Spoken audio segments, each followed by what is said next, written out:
So what if you don't like rosé? You can off. No, if you...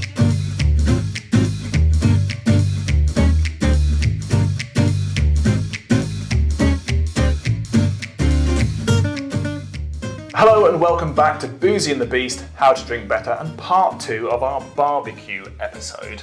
Now, we covered meat a couple of weeks ago. If you want to know a little bit more about that and also understand why I'm still dressed like a twat, go and check that episode out.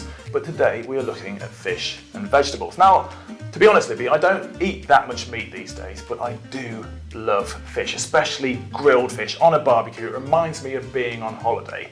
But I'm always slightly unsure as to what to drink with it. Can you please help? I certainly can, Robin. So basically, I know you're a massive red wine drinker, and red wine and fish can be tricky because of the combination of tannins and the oils of some fish. It's just a nasty combo.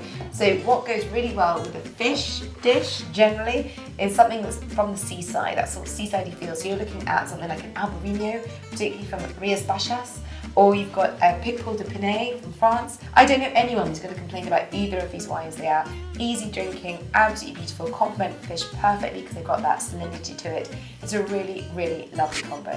So presumably that works well with white fish, and I do like my white fish, but I'm having a lot of salmon, sort of jerk salmon or Cajun style salmon sides on the barbecue at the moment.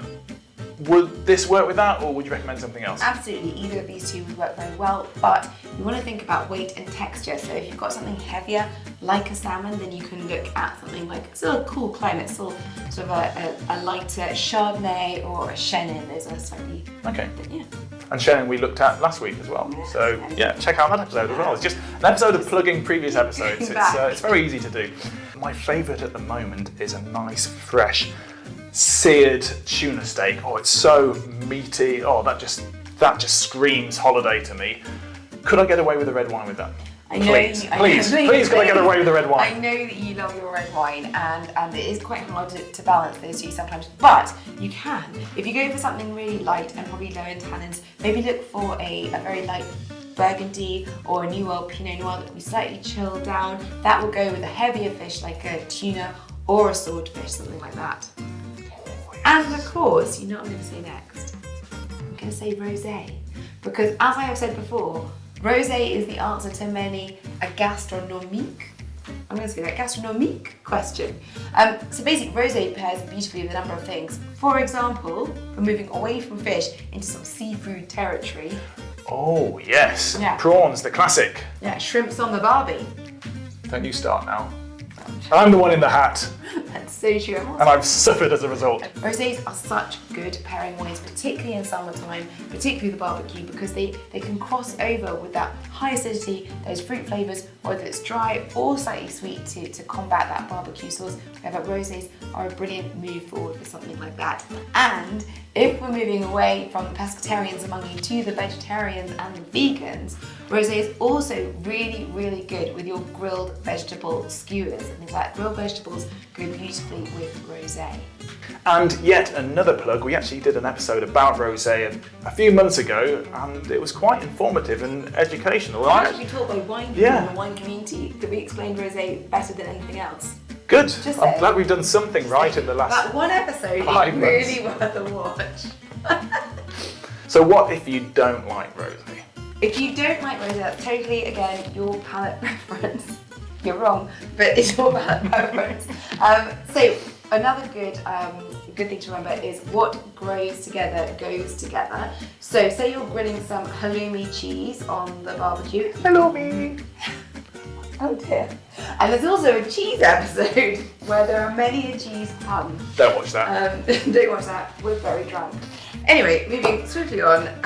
So say you're going to be grilling some halloumi, then the Greek wine Asotiko is actually fantastic. Ooh, Asotiko, I think I have some cream for that. Oh no, we've got to that stage of the filming. Well, your vegetable skewers deserve to be paired beautifully as well, and you can actually do red or white, or again, rosé, with those. So if you're going to go white, then I would lean into those sort of vegetal notes, that sort of herbaceous quality. Personally, I go for a Sauvignon Blanc, which has those green grassy flavours, or something maybe a little bit more interesting, a Grüne Veltliner, like this one here from Austria, which has lots of that grassiness, that greenness, but has a bit of a white peppery kick to it. And if you want a red, like Robin here, then again that sort of vegetable herbaceousness comes through in a Cabernet Sauvignon or a Cabernet Franc. Those are going to go really well with the vegetable skewers too. And finally, I will also say that if you've got those grilled mushrooms, that flavour of umami can be tricky to pair sometimes, but actually it goes so beautifully. Again, I'm salivating. That goes so well with a Pinot Noir. They really bring out that beautiful sort of stuffed mushroom-esque quality. So a Pinot Noir like this one over here will just do a bang-up job. So that's great, Libby, but we've now covered meat and fish and vegetables. What if you're hosting a party and you don't want to buy a different bottle for every single sort of dietary requirement? What should we be looking for? Well, as much as I love the idea of a wine tasting at any barbecue, I would say you actually get those wonderful boxed wines. We did a sustainability episode and they are fantastic. They've come a long way since those Blue Nun days. Boxed wines of rosé, they keep for weeks and weeks and weeks. Not that you'll actually need them to because it's a party. 3 bottles of wine in one box, put them in the fridge. Guests can help themselves from a tap. Rosés are young, fresh and funky. They can pair with meat, fish, seafood, vegetables, all of that. If you have to buy one wine this summer, then I'd probably say go rosé for everyone's palates. Well, thanks a lot for those sizzling hot tips, Libby. You can sort your fish out. I'm off to find a spit roast. Cheers.